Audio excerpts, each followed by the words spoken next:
We're in Psalm 68, and we're picking it up in verse 22. And I want to just do kind of a quick flyby of 22 to 31, because again, David is using some rather obscure references. In fact, there's another verse or two in this section that are really difficult to translate. And you might even find that from one translation to the next, they're very, very different. They may be very different in the specifics, but they're not different in the sense. Okay, so let's get the sense. Verse 22 is about God bringing his people back from enemy lands and from faraway places, and ultimately from death, resurrection from the sea. So we're thinking here of a kind of kingdom that is supernatural. We're thinking here of first a millennial kingdom of Jesus, where he will rule and reign forever, well, for 1,000 years of peace, and then ultimately judgment, and then a new creation, new heaven and new earth, and he will reign forever. So it is really the reigning Messiah that we're talking about, bringing his people back. Verse 23 is that their journey home would be through the blood of their enemies, and their animals would lick up the blood of their enemies. So complete triumph and victory.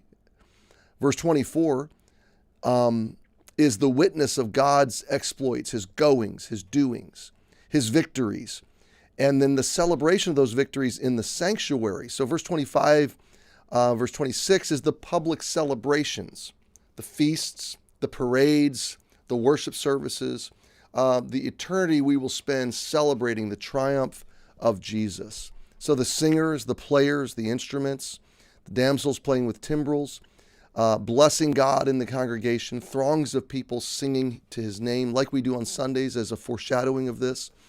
Even the Lord from the fountain of Israel. There, and then David is witnessing the people in the processional, in the celebration, in the parade, if you will. There's little Benjamin with their ruler, the princes of Judah and the council, the princes of Zebulun, the princes of Naphtali. These are the tribes of Israel. Verse 28, thy God hath commanded thy strength. Strengthen, O God, that which thou hast wrought for us. So all of these have ancient perspective and applications, and forward prophetic applications, and then personal today applications for us. Verse 29, because of thy temple at Jerusalem shall all the kings bring presents to thee. So all the nations of the world will bow. Every knee, isn't that what the New Testament says? Every knee will bow and every tongue confess.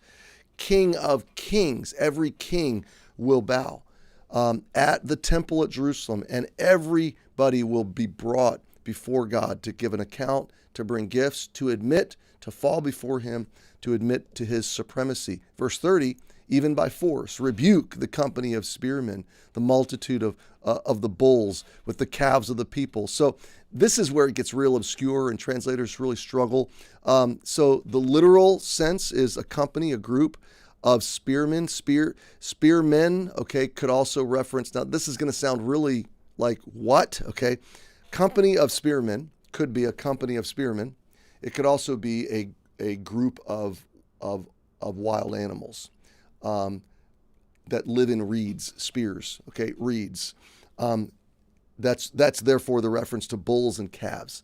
So again, what is the idea here? The idea here is even brutish, beastly, pagan, God-rejecting people, those that live like animals, will be brought before God and rebuked and brought into submission.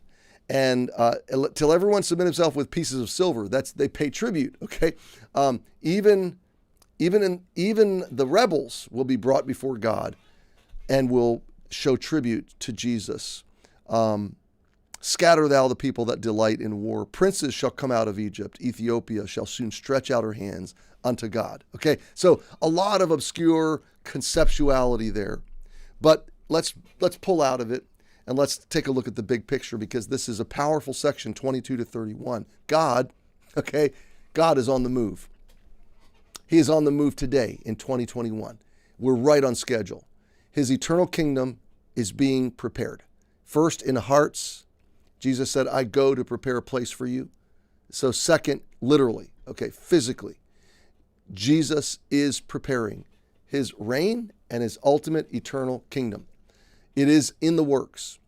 Why not yet? Because by God's providence, this is the age of grace. This is the local church time. This is the book of Acts continued. What is our mission? To exalt him, to worship him, to be faithful to him, to celebrate him, and to propagate and preach and spread his good news as far and wide as we can. As personal as we can to our friends and neighbors and loved ones, and as far and wide as we can to preach this gospel of the kingdom until he comes. Until then, we wait patiently. We grow consistently. We learn. We invest. We steward. And we love. We love each other. And we encourage each other. And we endure. And we will see him soon. And when we see him, he will be ruling and reigning in Jerusalem, Israel, in Zion, just like David says in this. And the nations of the world will bow before him, and every knee will bow, and every tongue confess. And so truly this is a Christmas psalm. And truly these are wonderful things to meditate on this week, because the baby in the manger came the first time to suffer, to conquer death, to ride into battle, ride out victorious, and ascend with gifts for men. We saw that in the last paragraph. But the second time he comes, he is coming and he will tread out his enemies, and we will march home, and our feet will be dipped in the blood of the enemies of God, and we will see his goings, and we will celebrate his goings, and it will be a Christmas celebration like no other. So there we go. Happy Thursday. I mean, these are big concepts. So think on these things today, and wouldn't they make your Christmas happier? Have a great Thursday. We'll see you tomorrow.